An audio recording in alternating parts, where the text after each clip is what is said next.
नमस्ते दोस्तों, मैं आनंद आर्या आप सभी का स्वागत करता हूं। दोस्तों, आज अपना टॉपिक है गायत्री मंत्र। कुछ पॉजिटिव वाइब्स आई नाम सुनते ही। गायत्री मंत्र के नाम से ही हमारे शरीर के अंदर पॉजिटिव वाइब्स क्रिएट हो जाती हैं। और गायत्री मंत्र एक ऐसा मंत्र है जो हमें विशेष लाभ प्रदान करता है। विशेष कैसे? आध्यात्मिक, आदि भौतिक और आदि दैविक, इन तीनों प्रकार के लाभ के अंदर सब प्रकार के लाभ इंक्लूड हो जाते हैं। कुछ भी नहीं बचता है, कुछ नहीं छिपता है, सब कुछ आ जाता है। तो गायत्री मंत्र हमें हर प्रकार से लाभान्वित करता है। आजकल एक कॉमन बात चली हुई है कि यदि ये कंट्रोल हो जाए ना तो मैं हर कार्य को अच्छी तरीके से कर लूँगा। और वो कौन है कि क्या कंट्रोल हो जाए? मन।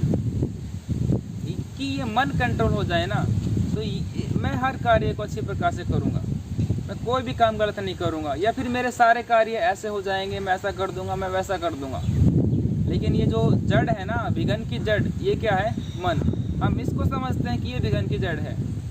तो इस विघन की जड़ को ही हम आज कंट्रोल कर सकते हैं। और वो किससे कर सकते हैं? गायत्री मंत्र से। गायत्री मंत्र के ऊपर रिसेंटली एक रिसर्च हुई थी एम्स के अंदर। वैसे तो बहुत सारी रिसर्च हुई है, लेकिन रिसेंटली जो हुई है उसके बारे में बात करते हैं कि उस रिसर्च के अंदर ये पाया गया था कि गायत्री मंत्र को सिर्फ एक बार उच्चारण करने से 10 लाख वाइब्रेशंस क्रिएट होती हैं। और यदि हम अर्थ के साथ उच्चारण करें तो ये वाइब्रेशंस कई गुना बढ़ जाती हैं। ठीक है, तो गायत्री मंत्र का आज हम उच्चारण सीखेंगे और इसके लाभ तो पूछे ही मत कितने हैं। यदि आपको नाइट फॉल होता है, जो लोग या जो व्यक्ति, जो युवा साथी ऐसा बोलते हैं कि मैंने सब कुछ कर लिया लेकिन मेरा नाइट फॉल नहीं रुका है, रात को वीर्य का नाश हो जाता है, रात को गलत सपने आते हैं, तो वो स्पेशली इस गायत्री मंत्र का उच्चारण करें। और करना कैसे है वो मैं अभी आपको बताऊंगा। ठीक है, जो बच्चे पढ़ाई के अंदर कमज़ोर हैं, जिनकी बुद्धि क्या है, मूड अवस्था के अंदर है, जिनका माइंड बिल्कुल भी काम नहीं करता है, या फिर जिनका काम अच्छा करता है वो और ज़्यादा अच्छा काम करवाना चाहते हैं, जो अपने IQ लेवल को, जो अपने EQ लेवल को इंक्रीज करना चाहते हैं, जो इमोशनल लेवल के ऊपर भी ऊपर उठना चाहते हैं, जो काफ़ी ज़्यादा भावनात्मक हैं, थोड़ा सा कुछ होते ही आंखों से आंसू टपकने लगते हैं, या फिर वो डिमोटिवेट हो जाते हैं। आजकल जो बच्चे थोड़ा सा रिजल्ट ख़राब आ जाता है तो फिर वो फांसी लगा लेते हैं, फांसी। तो वो सभी बच्चे, या जो इनका माइंड काफ़ी ज़्यादा कमज़ोर है, या जो शारीरिक रूप से कमज़ोर हैं, वो भी, जो डिप्रेशन, एंजाइटी, इन सब चीज़ों से घिरे रहते हैं, वो सब। और साथ में जितने भी ऐसे लोग हैं जो मानसिक रूप से स्वस्थ नहीं हैं, जो हार्मोनल इनबैलेंस रहते हैं, ठीक है, जिनको शारीरिक रूप से भी बहुत सारी समस्याएं हैं, तो वो, जिनका प्राण शक्ति बॉडी के अंदर कमज़ोर है, जिनका प्राण, अपान, समान, व्यान, उदान, ये सब जितने भी प्राण हैं वो सब इनबैलेंस हैं, वो सभी। और हर व्यक्ति जो अपना शारीरिक, मानसिक विकास करना चाहता है वो गायत्री मंत्र का उच्चारण करें। गायत्री मंत्र का उच्चारण करने के लिए सबसे पहले आप एक स्थिर और सुखपूर्वक आसन के अंदर बैठ जाइए। पद्मासन हो सकता है, सुखासन हो सकता है, या फिर हम सिंपल जो प्लोथी लगा सकते हैं वो। यदि आप ऐसे भी नहीं बैठ सकते हैं तो आप चेयर के ऊपर बैठ जाइए। ठीक है, मैं इस प्रकार से बैठ रहा हूँ क्योंकि मेरे पास बैठने की अभी अच्छी तरह से जगह भी नहीं है यहाँ पर, इसलिए। और मेरे लिए ये एक सुखपूर्वक स्थिति है। मेन बात है कि सुखपूर्वक आपकी जो स्थिति है वो होनी चाहिए। और आपकी कमर और आपकी गर्दन बिल्कुल सीधी, कमर को झुकाकर नहीं बैठना है। तो क्या होता है कि जो हमारी प्राण शक्ति है वो लगातार प्रवाहित होती रहती है हमारी स्पाइन के अंदर, हमारी नस नाड़ियों के अंदर। ठीक है, दोनों हाथों को आप घुटनों पर रख सकते हैं या फिर इस प्रकार से भी रख सकते हैं। आंखें बिल्कुल कोमलता से बंद रहेंगी। आंखें मन का द्वार हैं। जैसे ही आंखें खुलती हैं तो हम बाहर की दुनिया के अंदर खो जाते हैं, इंद्रियां हमारी चंचल होने लगती हैं। इसलिए आंखें बिल्कुल कोमलता से बंद करेंगे। 2 से 3 लंबे गहरे श्वास लेंगे और फिर एक संकल्प लेंगे कि जब तक मैं यहाँ पर बैठा हूँ तब तक मेरे मन के अंदर कोई भी गलत विचार नहीं आएगा, या फिर कोई भी ऐसा विचार ना आए जिससे मैं गायत्री मंत्र को अच्छी तरह से उच्चारण न कर पाऊँ, इसके अर्थ को धारण न कर पाऊँ। और जब तक मैं गायत्री मंत्र का उच्चारण कर रहा हूँ तब तक मेरी सभी इंद्रियां मेरे कंट्रोल में रहेंगी। इस प्रकार से संकल्प इस भाव के साथ हम गायत्री मंत्र का उच्चारण करेंगे। ठीक है, गायत्री मंत्र का उच्चारण हम कुछ इस प्रकार से करेंगे। एक लंबा गहरा श्वास भरें, आराम से मन को शांत करें, संकल्प धारण करें और फिर शुरू करें।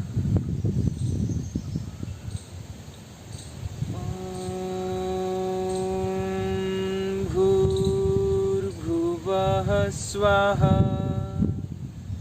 तत्सवितुर्वरेण्यं भर्गो देवस्य धीमहि धियो यो नः प्रचोदयात्।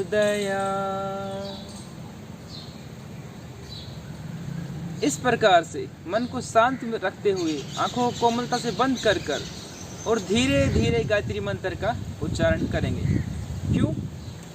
क्योंकि यदि हम तेज करेंगे तो उसके जो अर्थ है, जो शब्द हैं, जो अक्षर हैं, जो हम बोल रहे हैं उनको अच्छी तरह से नहीं बोल पाएंगे और ना ही अर्थ को अच्छी तरह से ग्रहण कर पाएंगे। ठीक है, दो तरीके से हम कर सकते हैं।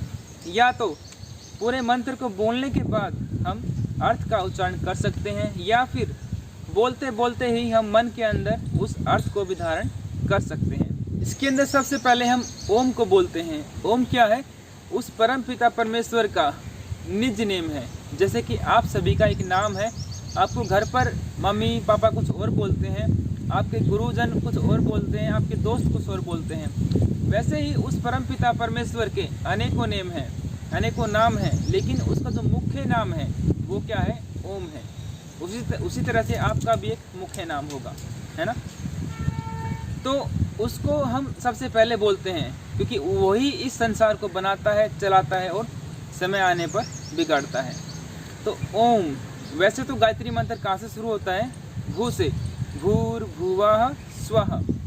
और जो ओम है ये इस ब्रह्मांड की सबसे प्रथम व्याप्ति है, इसी से वाइब्रेशंस शुरू होती हैं और यही वाइब्रेशंस इस पूरे ब्रह्मांड को बनाती हैं, यूनिवर्स को चलाती हैं। और जो भू, भुआ और स्वा है ये ओम के बाद की व्याप्तियां हैं जिनसे मिलकर ये समस्त ब्रह्मांड बना हुआ है। आपका शरीर, मेरा शरीर, ये पेड़ पौधे, ये सब कुछ, एवरीथिंग, सबसे सब कुछ बना हुआ है।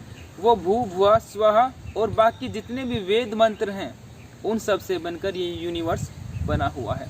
तो जब हम इनका उच्चारण करते हैं तब काफ़ी कई लाख अरबों में वाइब्रेशंस क्रिएट होती हैं और ये हमें काफ़ी अच्छी, अधिक गहराई तक क्या करती हैं? इफेक्ट करती हैं। इसलिए तो जब हम उच्चारण करते हैं तब हमारे अंदर कितनी ही पॉजिटिव वाइब्स आ जाती हैं, हम कितना अच्छा फील करते हैं। ठीक है, तो गायत्री मंत्र का अर्थ देखिए। भू, सबसे पहला जो अर्थ है, भू का अर्थ है कि हे प्राण स्वरूप। और प्राण स्वरूप कौन है? वो परम पिता परमेश्वर है, वो ओम है। तो उस प्राण स्वरूप से हम प्रार्थना करते हैं कि हे प्राण स्वरूप। भुआः, भुआ मीन्स कि दुख हरता, कि आप दुखों को हरते हैं, आप प्राण स्वरूप हैं, आप दुख हरता हैं। प्राण स्वरूप जब आप बोलें, जब भू को बोले तो आपके अंदर से भाव आना चाहिए कि हे प्राण स्वरूप। और प्राण स्वरूप वो किस प्रकार से है कि वो इस समस्त ब्रह्मांड को प्राण देता है। जब फसलें बड़ी होती हैं तो वो फसलें उसी की प्राण से बड़ी होती हैं। सूरज के अंदर जो अग्नि है, जो चमक है, जिनसे हमें एनर्जी मिलती है, तो उस सूरज को भी कहीं से एनर्जी मिलती होगी, तो वो उस सूरज को भी जो ऊर्जा देता है, जो प्राण देता है, जो वायु का संचार करता है, जो वायु के अंदर प्राण भरता है और उस वायु से हम ग्रहण करते हैं। तो हे प्राण स्वरूप, हे दुख हरता। स्वाहा, स्वाहा मीन्स कि सब सुख स्वरूप, कि हे सुख स्वरूप। ओम भूर्भुवः स्वः। जब आप ऐसे बोलें तब आपके मन के अंदर ये विचार आए, ऐसे भाव आए। तत्सवितुर, तत् मीन्स कि हम उसको, किसको? जो प्राण स्वरूप है, जो दुख हरता है, जो सुख स्वरूप है, हम उसको तत्सवितुर। सवितुर मीन्स कि जो समस्त ब्रह्मांड को बनाता है, जो सकल ब्रह्मांड को चलाता है और समय आने पर बिगाड़ता है, कि हे प्राण स्वरूप, दुख हरता, और व्यापक आनंद के देने वाले प्रभु। अगला वर्ड क्या है? भर्गो देवस्य।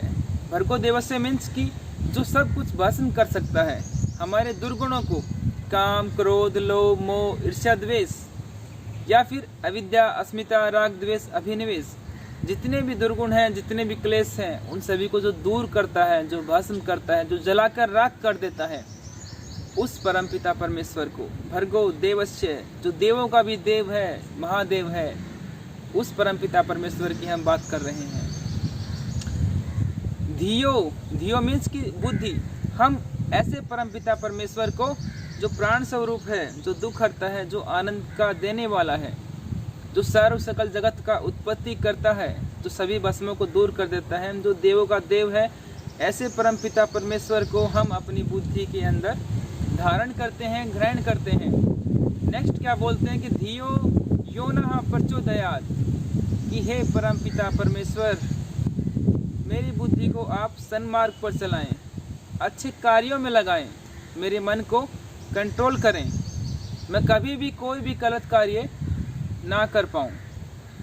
ठीक है, मेरे अंदर इतना सामर्थ्य दें कि मैं अच्छे कार्यों के अंदर प्रवृत्त हो सकूं।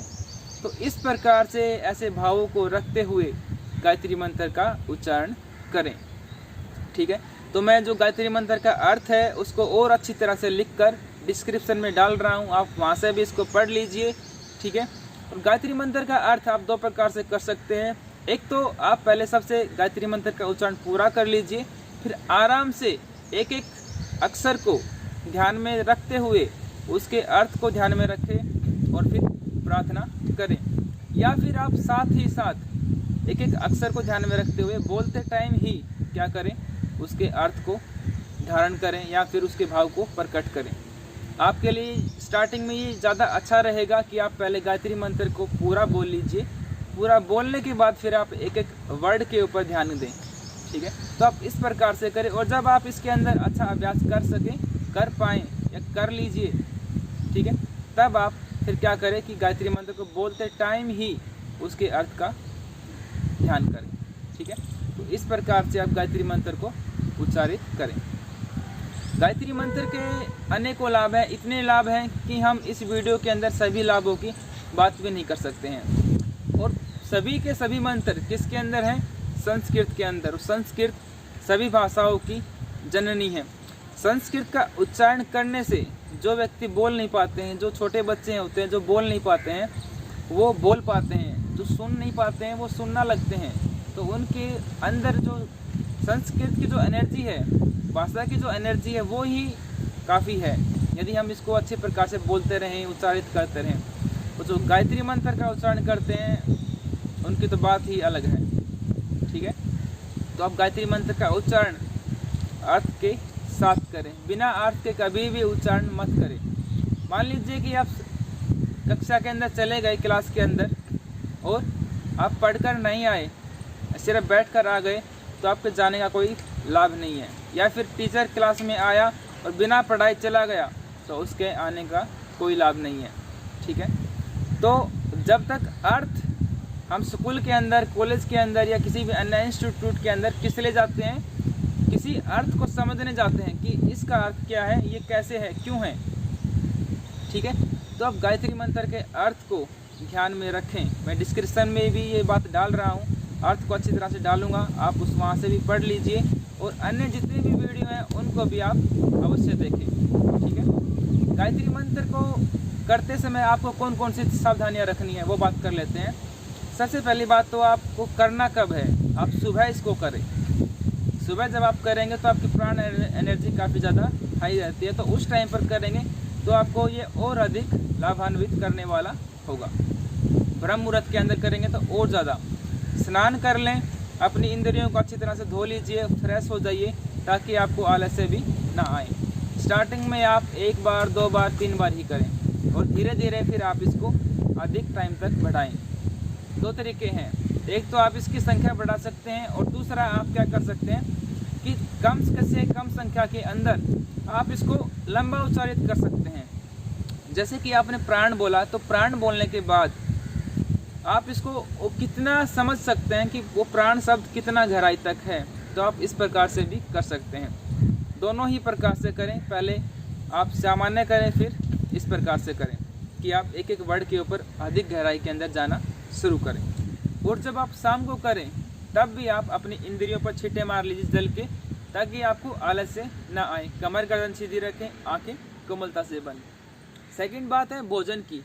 जब आप गायत्री मंत्र का उच्चारण करें, ये एक तरह की साधना है। जब आप इस साधना को करें तब आप सात्विक भोजन अवश्य लें। भोजन के लिए भी एक वीडियो बनाई हुई है, आप उस वीडियो को भी अवश्य देखें, आपके लिए काफ़ी ज़्यादा इम्पोर्टेंट है। ठीक है। थर्ड कि आप अच्छी तरह से क्या करें, पूरा दिन की जो दिनचर्या है वो अच्छी बिताएं। किसी भी गलत प्रवृत्ति के अंदर या गलत संगत के अंदर या कोई गलत कार्य ना करें, कोई गलत वीडियो फोटो वगैरह ना देखें। यदि आप ऐसा करेंगे ना तो फिर जो गायत्री मंत्र का उच्चारण करेंगे तो आपको और अधिक मेहनत करनी पड़ेगी। आप एक तरफ तो गायत्री मंत्र का उच्चारण करेंगे, दूसरी तरफ आप कोई गलत एक्टिविटीज़ करेंगे तो वो इतना लाभान्वित नहीं होगा आपके लिए। तो इसलिए आप उन सभी कार्यों को त्याग दीजिए और सिर्फ गायत्री मंत्र का उच्चारण करें। ठीक है। तो ये कुछ बातें इंपॉर्टेंट थी, आप इतना ही करें। इतना कर जाएंगे तो आप सभी समस्याओं से पार पा जाएंगे। ठीक है। और बाकी जितनी भी कोई यदि बात समझ में ना आई हो या कोई बात पूछनी हो तो आप कमेंट बॉक्स में कमेंट करके अवश्य ही पूछें। मिलते हैं नेक्स्ट वीडियो में, तब तक सुखी रहें, स्वस्थ रहें। नमस्ते, धन्यवाद, जय हिंद, जय भारत।